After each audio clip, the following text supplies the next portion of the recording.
Welcome to your chemistry lab.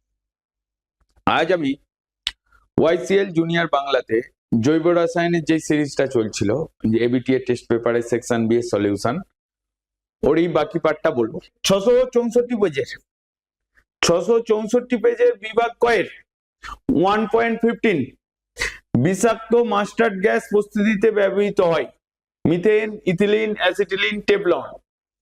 ঠিক আছে, তোমার অ্যান্সার কি হবে? অপশন বি ইথিলিন হবে। ঠিক আছে, কি অপশন বিটা এখানে কারেক্ট অ্যান্সার হবে।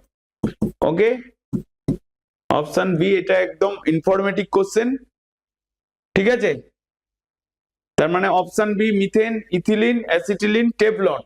তোমার উত্তর কি হবে? মার্স গ্যাস হলে মিথেন হতো, আর মাস্টার্ড গ্যাস বলেছে তাই ইথিলিন। বুঝতে পারলে? প্রধান উপাদান যেটা বা প্রস্তুতিতে ব্যবহৃত হয়, বিষাক্ত মাস্টার্ড গ্যাস প্রস্তুতিতে ব্যবহৃত হয়, তোমার অ্যান্সার হবে তোমার ইথিলিন। এবার বিভাগ ক্ষয়ে দেখো 2.17 ইথিলিনে লাল বর্ণের বমিন জল যোগ করলে বর্ণহীন করে, কথাটা সত্য না মিথ্যে? দেখো আমি আগে এর রিয়াকশনটা লিখে দিচ্ছি। ব্রোমিন জল বলেছে, ব্রোমিন জলের কালার লাল বর্ণের। ইথিলিন বলেছে মানে হচ্ছে তোমার CH2, এটা 2.17 এর CH2 ডবল বন্ড CH2, এটা কি ইথিন বা ইথিলিন। তুমি এখানে ইথিন লেখো, ইথিন, ইথিন এখানে তুমি দিচ্ছ Br2 ওয়াটার, ব্রোমিন ওয়াটার, তাহলে Br2H2O দিচ্ছ। এইটার বর্ণ কি? লাল বর্ণ, লাল ব্রোমিন ওয়াটার দিলে হয় তোমার CH2 Br single bond CH2 Br, মানে তোমার 1,2 কি ফর্ম হচ্ছে এখানে? 1,2 ডাইব্রোমো ইথেন ফর্ম হচ্ছে, ডাইব্রোমো ইথেন। এখানে যেটা কালারটা হয়ে যাচ্ছে এটা বর্ণহীন হয়ে যায়, তার মানে যেই ব্রোমিনের কালারটা ছিল লাল বর্ণ সেটা বর্ণহীন হয়ে যাচ্ছে, তার মানে কথাটা বর্ণহীন করে, কথাটা কি হয়ে যাচ্ছে? সত্য হয়ে যাচ্ছে। তোমার অ্যান্সারটা কি হবে? সত্য। তাহলে 1 নম্বর পেয়ে গেলে। কি বলো? নেক্সট কোশ্চেন ক্লিয়ার হলো না? হলো না? এবার দেখো 2.18 অ্যাসিটালডিহাইডে কোন কার্যকারী গ্রুপ আছে? তাহলে তোমার কি জানা প্রয়োজন? আগে অ্যাসিটালডিহাইডের স্ট্রাকচার। অ্যালডিহাইডের স্ট্রাকচার হচ্ছে তোমার ফাংশনাল গ্রুপ CHO। অ্যাসিটালডিহাইড হচ্ছে এর সঙ্গে একটা CH3 অ্যাড হবে, তার মানে তুমি কি মনে রাখছো? আইউপিসি নেম কি? ইথানল। ঠিক আছে, মানে দুটো কার্বন আছে, তার মানে এর নাম হয়ে যাচ্ছে ইথানল। ওকে, এইটা কি কমন নেমটা হচ্ছে অ্যাসিটালডিহাইড। দেখো ইথানল বললে তুমি সহজেই ধরে ফেলতে পারতে, কারণ অ্যালডিহাইডের আইউপিসি নেম হচ্ছে তোমার CHO। অ্যালডিহাইডের আইউপিসি তে কি বলা হয়? অ্যাল বলা হয়, AL, বা এখানে অয়ে জফলা আকার লেখা হয়, যেটা তোমরা বাংলাতে লিখছো। আর যেহেতু অ্যাসিটালডিহাইড বলছে, অ্যাসিটালডিহাইড হচ্ছে ইথানলের কমন নেম, তার মানে ওর ফাংশনাল গ্রুপ কি হচ্ছে? তোমার CHO। তাহলে তোমার উত্তর কি হবে? কার্যকারী গ্রুপ তোমার CHO বা অ্যালডিহাইড গ্রুপ। ওকে, অ্যালডিহাইড গ্রুপ লিখতে পারো, তোমার অ্যান্সার ঠিক হবে। তার মানে এই পেজ থেকে 2 নম্বর পেয়ে গেলে, তাই তো? হ্যাঁ কি না? নেক্সট কোশ্চেনে দেখো 664 পেজের বিভাগ গয়ের 3.9, এখানে কি বলছে? রেকটিফাইড স্পিরিট কি? আগের দিনে তোমাদেরকে খুব ভালো করে বলে দিয়েছিলাম রেকটিফাইড স্পিরিট কি। কেউ আছে এরকম? রেকটিফাইড স্পিরিট কি হবে বলতে পারবে? রেকটিফাইড স্পিরিট কি? খুব ইম্পর্টেন্ট, এই নিয়ে টেস্ট পেপারে 2 বার পেলাম। ঠিক আছে, সমবায়তা কি? ওটাও টেস্ট পেপারে অনেকবার পেয়েছি। তো রেকটিফাইড স্পিরিট, ডিন্যাচারেটেড স্পিরিট বা মিথিলেটেড স্পিরিট, এখান থেকে এরকম একটা কোশ্চেন আসবে। তো তোমাকে এখানে জিজ্ঞেস করছে রেকটিফাইড স্পিরিট কি। রেকটিফাইড স্পিরিটেতে তোমার কত পার্সেন্ট ইথাইল অ্যালকোহল আর কত পার্সেন্ট ওয়াটার থেকে সেটা বলো। তার মানে আমি এখানে আবার বলে দিচ্ছি, একে কিভাবে পানের একে কিভাবে পানের অযোগ্য করা হয়, এটিকে কিভাবে পানের অযোগ্য করা হয়।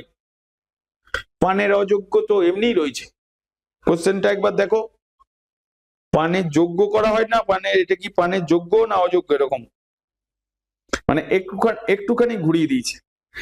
যে আমরা নর্মালি কি জানি, অ্যালকোহলের মধ্যে ইথানল মিথানল, আমরা যেটা যেটা বাজারে পাওয়া যায়, আমরা না, যেটা বাজারে মার্কেটে কিনতে পাওয়া যায় সেটা অ্যাকচুয়ালি ইথাইল অ্যালকোহল। এবার বিভিন্ন ব্র্যান্ডের বিভিন্ন রকম নাম, ঠিক আছে, তাতে অ্যালকোহলের পার্সেন্টেজটা বিভিন্ন রকম থাকে। যদি তোমার নর্মাল যেটাকে রাম যেটাকে বলে, ওইটাকে বলে তোমার 40% অ্যালকোহল থাকে, রাম হুইস্কি এগুলোতে তোমার 40% অ্যালকোহল থাকে, আর ওই বিয়ার টিয়ারেতে 11% অ্যালকোহল থাকে, ওতে বেশি অ্যালকোহলের পরিমাণ থাকে না। আর রেকটিফাইড স্পিরিটে তোমার 95.4% অ্যালকোহল থাকে, আর ওয়াটার থেকে 4.4%, ঠিক আছে। 95.6% ইথাইল অ্যালকোহল আর 4.4% জলের পরিমাণটা খুব কম। তো ওই রেকটিফাইড স্পিরিটটা এখানে যে কোশ্চেনটা জিজ্ঞেস করেছে কিভাবে পানের অযোগ্য, তার রেকটিফাইড স্পিরিটে তুমি ধীরে ধীরে জল মেশাতে থাকলে, ওইটাকে ডাইলুট করতে থাকলে, তাহলে ওইটা পানের যোগ্য হবে। এবার বলছো যে জল মেশালে পানের যোগ্য হয়ে যাচ্ছে, আমাকে সেইটাকে বলছে কিভাবে অযোগ্য করা হবে, এর সঙ্গে মিথানল মিশিয়ে দিলেই হয়ে যাবে, তাহলে ডিন্যাচারেটেড অ্যালকোহল তৈরি হয়ে যাবে। এখানে ভালো করে দেখো, রেকটিফাইড স্পিরিট, তো এর মধ্যে কি রয়েছে 95.6% ইথানল বা ইথাইল অ্যালকোহল, প্লাস 4.4% জল, এর মিশ্রণকে রেকটিফাইড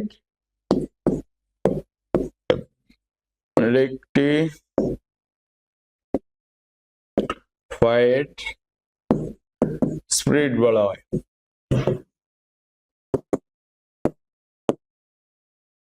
ঠিক আছে, এখানে কি বলছে, একে কিভাবে পানের অযোগ্য করবে। দেখো, ইথাইল অ্যালকোহল আর মিথাইল অ্যালকোহলের মধ্যে তোমার ইথাইল অ্যালকোহলটা পানের যোগ্য, মিথাইল অ্যালকোহল পানের অযোগ্য।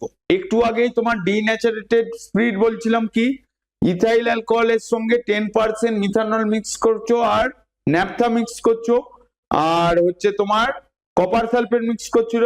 আমি যেই এখানে লাইনটা লিখছিলাম যে ডিন্যাচারেটেড স্পিরিট কি, আগের পেজের কোশ্চেন, এখানটা দেখো, এই যে মিথিলেটেড স্পিরিট লিখেছি, আমি এখানে লিখেছি এদের মিশ্রণকে মিথিলেটেড স্পিরিট বলা হয়। এখানে আরেকটা লাইন অ্যাড করে দেওয়া যায়, মিশিয়ে পানের অযোগ্য মিশ্রণ তৈরি করা হয়। এখানটা আরেকটা লাইন অ্যাড করা যায় যে পানের অযোগ্য মিশ্রণ তৈরি করা হয়, এই লাইনটাকেও লিখে দিতে পারো, মিশ্রণকে ডিন্যাচারেটেড স্পিরিট বলে। তার রেকটিফাইড স্পিরিট থেকে তুমি ডিন্যাচারেটেড স্পিরিট কনভার্ট করে দিলেই তোমার হয়ে যাবে যেটা পানের অযোগ্য। কেউ বুঝতে পারলে না, বুঝতে পারলে না, কথাটা ঘুরিয়ে হলেও খুব ইজি, কিন্তু তোমাদের পক্ষে হয়তো কঠিন হয়ে যাবে, হ্যাঁ কি না। তো আমরা সেই হিসাবে এখানটা থেকে কি লিখবো, তোমাকে স্টেটমেন্টটা লিখতে হবে এখানে, ঠিক আছে। তো এইটা হচ্ছে তোমার রেকটিফাইড স্পিরিটের সঙ্গে, রেকটিফাইড স্পিরিটের সাথে তোমার কি মিশাবে, রেকটিফাইড স্পিরিটের সাথে তোমার এইটার সঙ্গে তুমি 10% মিথানল মিক্স করবে। কিভাবে পানের অযোগ্য করবে তুমি এরকম পরিষ্কার লেখো, আমি বাংলাতে লিখে দিচ্ছি এখানে, রেকটিফাইড স্পিরিটের সাথে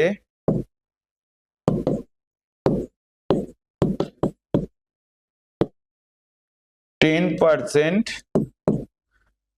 মিথানল, এই লাইনটা ইম্পর্টেন্ট, এইটা লিখতেই হবে, মিথানল বিষাক্ত, ঠিক আছে, মিথানল ও সামান্য পরিমাণ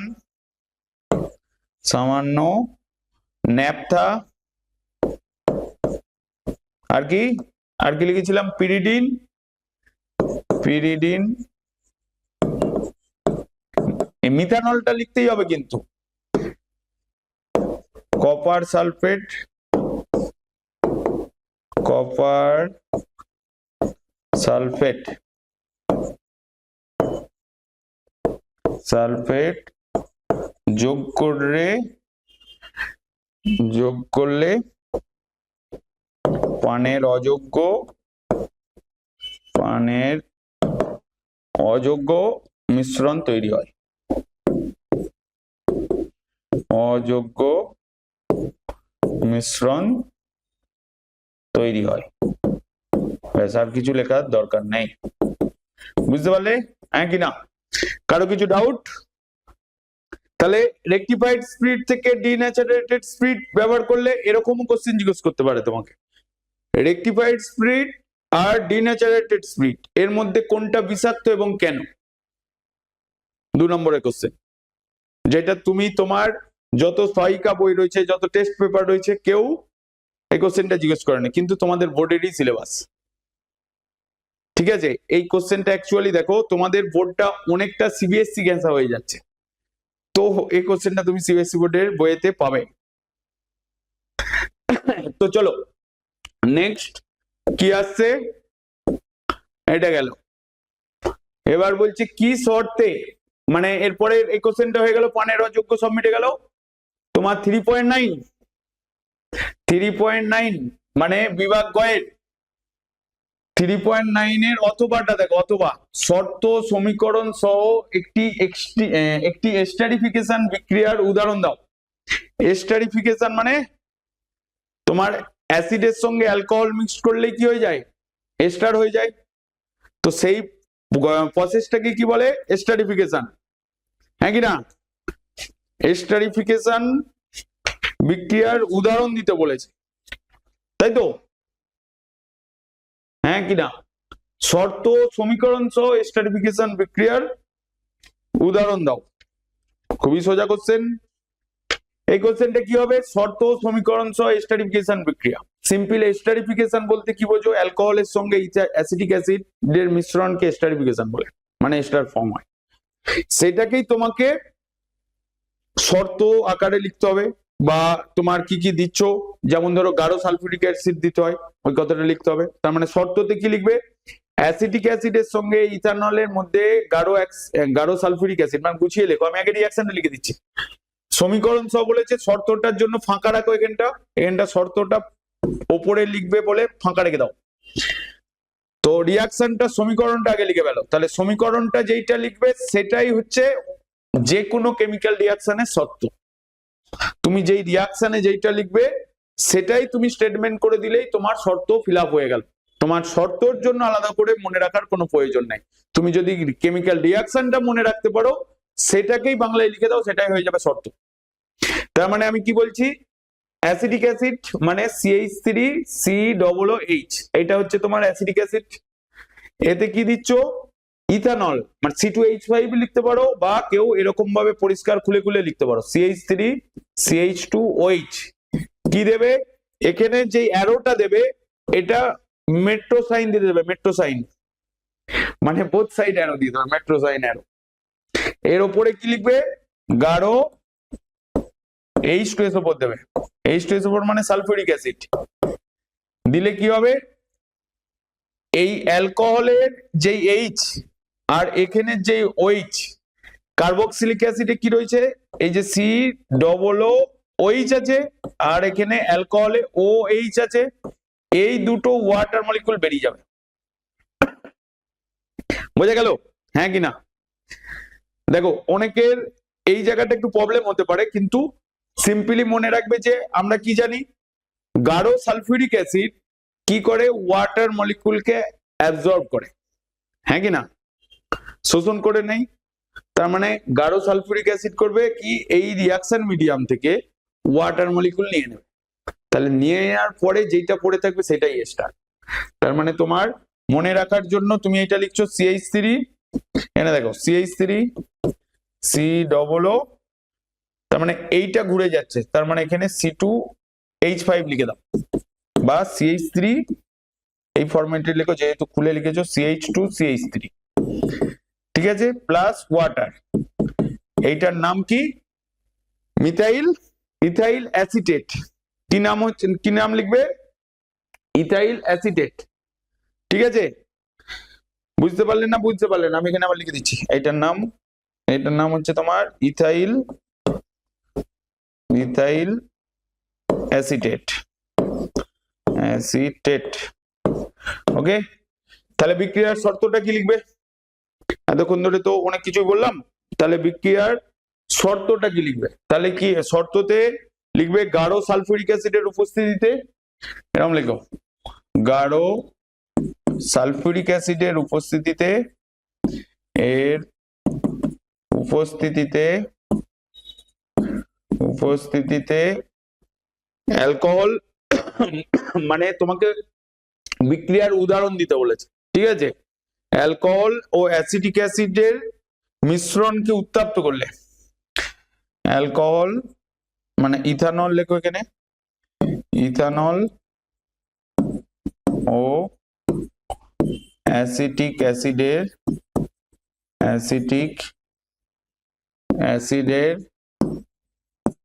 মিশ্রণকে উত্তপ্ত করলে, আচ্ছা এস্টারের স্মেলটা কেমন? পাকা ফলের মতন, তাই তো? তার মানে তুমি এখানে কি লিখবে? সুমিষ্ট গন্ধযুক্ত ইথাইল অ্যাসিটেট, মানে কি লিখবে? উত্তপ্ত করলে সুমিষ্ট গন্ধযুক্ত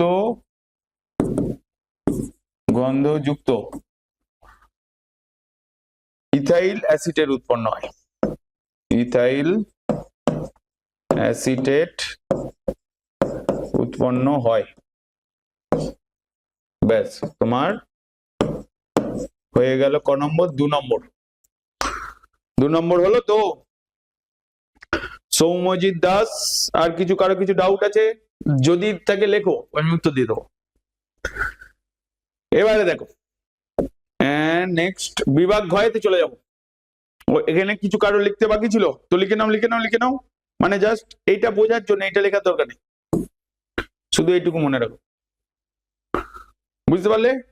নেক্সট এতে চলো, নেক্সট বিভাগ ঘ 4.12 জৈব অজৈব যৌগের দুটি পার্থক্য লেখো। যারা গুগল মিটে রয়েছে তারা আমাকে বলো জৈব অজৈব যৌগের দুটি পার্থক্য একটা করে। আর যারা ইউটিউবে রয়েছো তারা তোমাদের বই খুলে, যদি তুমি জেনে থাকো তাহলে আর একবার রিভিশন করে নাও, আর যদি জেনে না থাকো তাহলে আমি এক্ষুনি আবার লিখবো, তো সেখান থেকে তুমি লিখে নিতে পারো, বা তোমার বইয়েতেও এর অ্যান্সার দেওয়া রয়েছে। জৈব আর অজৈব যৌগ দুটির মধ্যে দুটি পার্থক্য লিখতে বলেছে। দেখো আমি পার্থক্য আকারে লিখে দিচ্ছি, জৈব যে কোনো দুটি পার্থক্য লেখো। 4.12 জৈব অজৈব, ওকে, এরকম লাইন টেনে পেলো, খাতা মানে আস্তে করে টানবে, ঠিক আছে। তো এরপরে কি লিখবে? জৈব যৌগতে তোমার কার্বন পরমাণু থাকবে, অজৈবতে কার্বন থাকতেও পারে, নাও থাকতে পারে, এক কথা। কারণ অর্গানিক কম্পাউন্ড হতে গেলে ওর মেন বৈশিষ্ট্য হতে কার্বন থাকবেই। আর অজৈব মানে ইনঅর্গানিক কম্পাউন্ডে কার্বন থাকতেও পারে, নাও থাকতে পারে। জৈব যৌগ মানে যেমন ধরো অর্গানিক কম্পাউন্ড, এদের গলনাঙ্ক আর স্ফুটনাঙ্ক খুব কম। যেমন ধরো এই যে জামাটা পরে আছে, তো জামাটাকে তুমি যদি হিট করো কি হবে? পুড়ে যাবে। তার মানে কি হয়ে গেল? তোমার কম্বাসন রিয়াকশন হয়ে যাচ্ছে।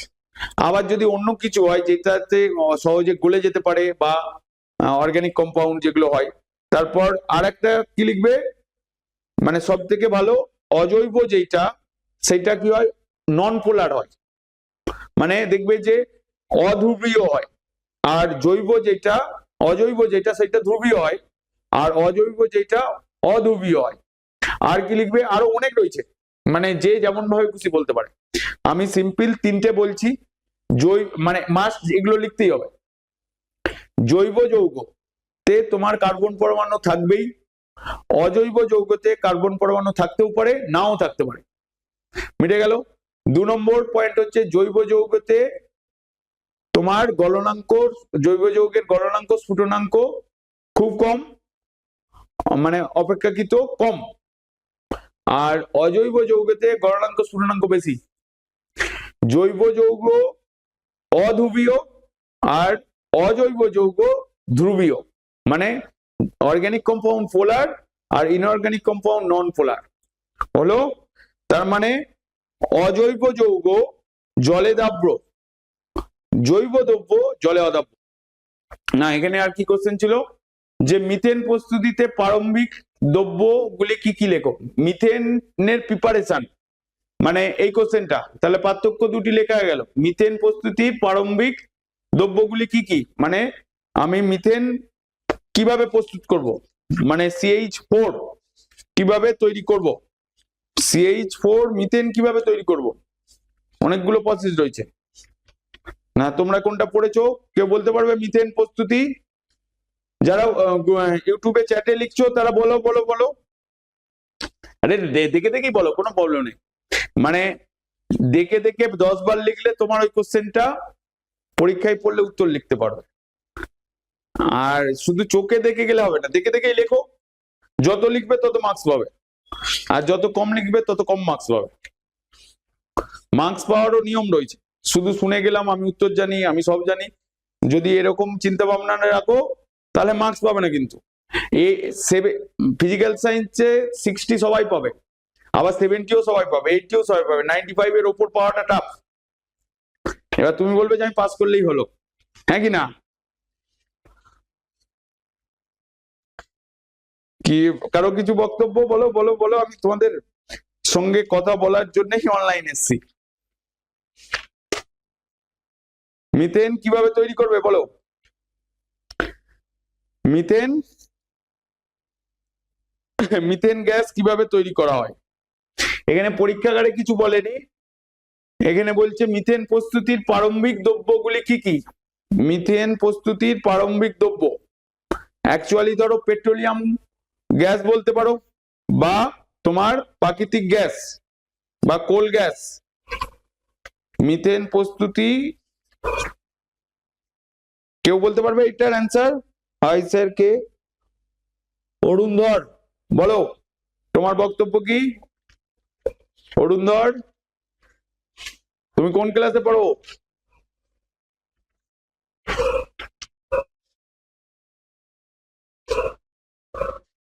অরুণধর,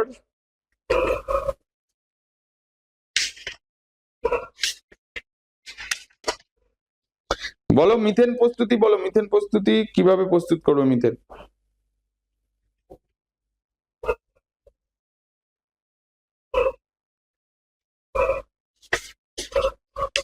এখানে বলেছে প্রারম্ভিক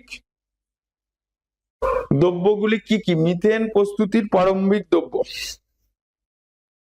মিথেনের উৎস লিখতে পারো, বা তোমাদের বইয়েতে কিভাবে লেখা রয়েছে।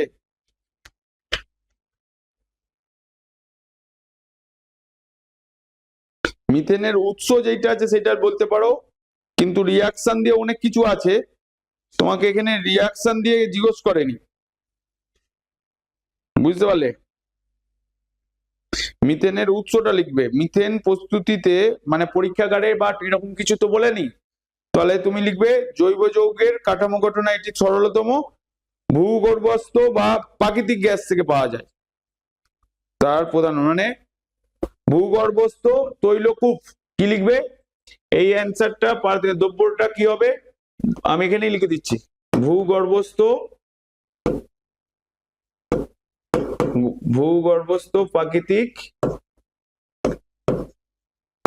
প্রাকৃতিক দ্রব্য থেকে মিথেন গ্যাস পাওয়া যায়। অনেকগুলো বলেছে দ্রব্য, কি কি বলেছে, তার মানে আবার লিখবে কয়লার অন্তর্দুৎপাদন লিখতে পারো, বা তোমার সাধারণ উষ্ণতায় নিকেল চূর্ণের উপর দিয়ে কার্বন মনোক্সাইড ও হাইড্রোজেন গ্যাস চালনা লিখতে পারো, যা খুশি তোমার যেটা মনে হয়, কারণ এখানে স্পেসিফাইড করে দেয়নি যে তোমাকে পরীক্ষাগারেই তৈরি করতে হবে কিনা, বুঝতে পারলে? হ্যাঁ কিনা? এর পরের কোশ্চেনটাতে আসো। মিথেন গ্যাসের ব্যাপারটা গেল, মিথেন গ্যাসের উৎসটা লিখে দিলেই হবে এখানে। যদি শিল্প উৎস বলে তাহলে তুমি লিখবে পেট্রোলিয়াম খনি, ঠিক আছে। আর তা না হলে, যেহেতু এখানে কোনো কিছু বলেনি, তার মানে তুমি শুধু প্রস্তুতির প্রারম্ভিক দ্রব্যগুলি কি, ভূগর্ভস্থ প্রাকৃতিক দ্রব্য বা প্রারম্ভিক দ্রব্য আর একটা লিখে রাখতে পারো, কার্বন মনোক্সাইড আর H2 এর সঙ্গে নিকেল দিতে হবে, তাহলেও তোমার মিথেন ফর্ম হবে। বুঝতে পারলে? তাহলেও মিথেন ফর্ম হবে, মানে এখানে NI লিখে দাও, কার্বন মনোক্সাইড আর নিকেল দিলে তোমার মিথেন ফর্ম হবে। প্রারম্ভিক দ্রব্য কার্বন মনোক্সাইড, ওয়াটার বলতে পারো, যা খুশি। বুঝতে পারলে? এবারে নেক্সট কোশ্চেনে যাব। এখানে বলছে গঠনগত সমবায়তা বলতে কি বোঝে, উদাহরণ দিয়ে বুঝিয়ে দাও। গঠনগত সমবায়বতা, আগের দিনে এর অ্যান্সারটা বলেছিলাম। আগের দিনে তোমার হচ্ছে তোমার কার্যকারী মূলকগত বলেছিলাম, বা কার্যকারী মূলকগত। এখানে বলেছে গঠনগত, অবস্থানগত বা কার্যকারী মূলকগত হলেও সে একই হবে। কার্যকারী মূলক হলেও একই হবে, ঠিক আছে। কার্যকারী মূলক যদি কেউ বলে, মানে গঠনগত বলেছে আগের দিনে, দেখো কার্যকারী মূলক গঠিত সমবায়তা বলেছিলাম, ঠিক আছে। তাহলে কি লিখবে, জৈব যৌগের আণবিক জৈব যৌগের পরমাণু সমূহের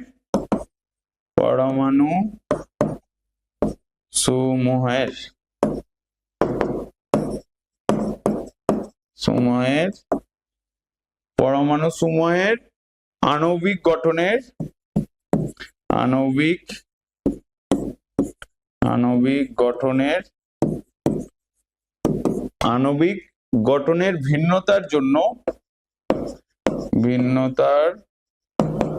জন্য যে সমবায়বতা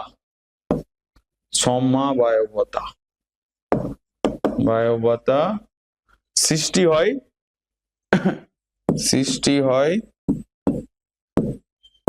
তাকে তোমার গঠনমূলক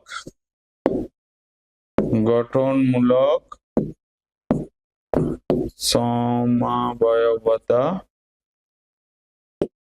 বলে।